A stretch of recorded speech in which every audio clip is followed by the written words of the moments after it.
Every day, billions of people come here with questions about all kinds of things. Sometimes we even get questions about Google search itself, like how this whole thing actually works. And while this is a subject entire books have been written about, there's a good chance you're in the market for something a little more concise.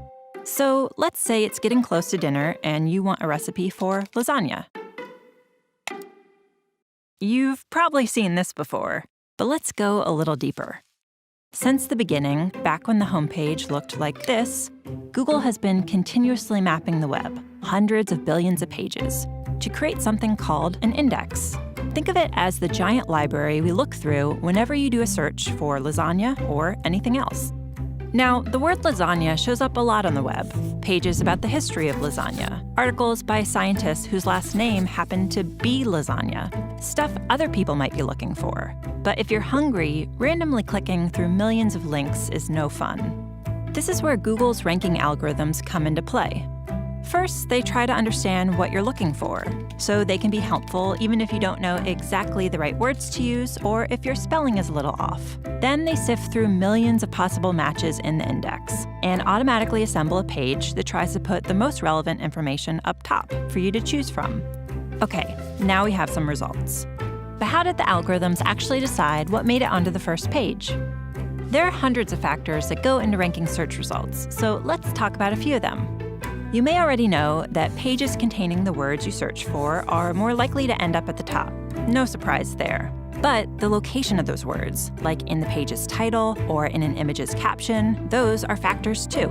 There's a lot more to ranking than just words. Back when Google got started, we looked at how pages link to each other to better understand what pages were about and how important and trustworthy they seemed.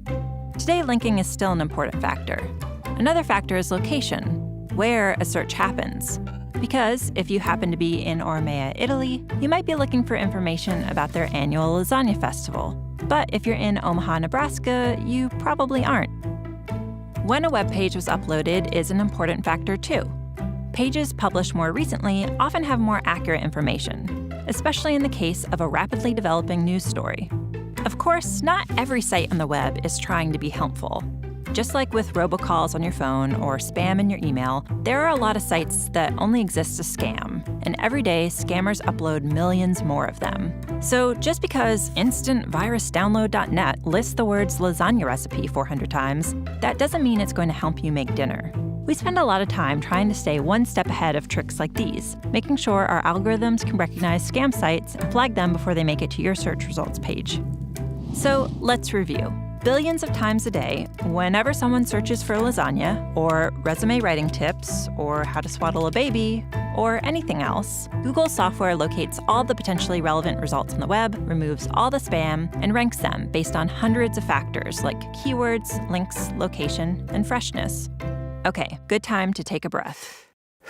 This last part is about how we make changes to search, and it's important. Since 1998, when Google went online, people seem to have found our results pretty helpful. But the web is always changing, and people are always searching for new things. In fact, 1 in every 7 searches is for something that's never been typed into the search box before, by anyone, ever. So we're always working on updates to search, thousands every year. Which brings up a big question. How do we decide whether a change is making search more helpful? Well, one of the ways we evaluate potential updates to search is by asking people like you. Every day, thousands of search quality raters look at samples of search results side by side, then give feedback about the relevance and reliability of the information. To make sure those evaluations are consistent, the raters follow a list of search quality evaluator guidelines. Think of them as our publicly available guide to what makes a good result good. Oh, and one last thing to remember. We use responses from raters to evaluate changes, but they don't directly impact how search results are ranked. So there you have it.